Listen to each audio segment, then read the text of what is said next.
पहाड़ों में हर गांव, हर शहर की अपनी एक कहानी होती है।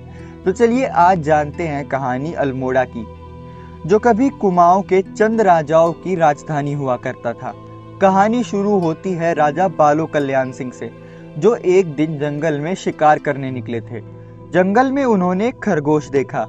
उसका पीछा करते हुए वो एक रिज तक आ पहुंचे और वहां खरगोश एक बाग में बदल गया और उनके सामने ही हवा में गायब हो गया।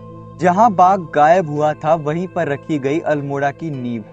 और अल्मोड़ा एक्चुअल में एक मिस प्रोनाउंसिएशन है गिलमोड़ा का, एक रेड सोरट प्लांट जो कि इस रीजन में भरपूर पाया जाता है और उसी के नाम पर इस शहर का नाम पड़ा है।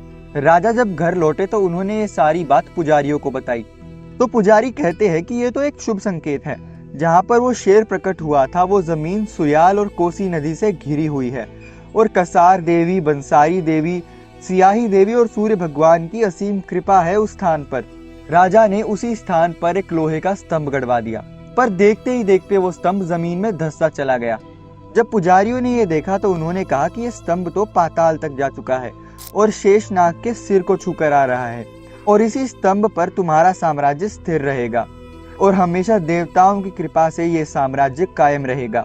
पर राजा को विश्वास नहीं हुआ और उसने स्तंभ को निकलवाने का आदेश दे दिया और जब वो स्तंभ बाहर आया तो उस पर खून लगा हुआ था।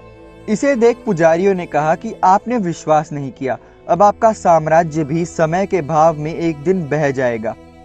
श्राप मिला, पर फिर भी चंद साम्राज्य यहीं से शुरू हुआ और 300 सालों तक यहीं फला फूला और उनकी राजधानी रही अल्मोड़ा।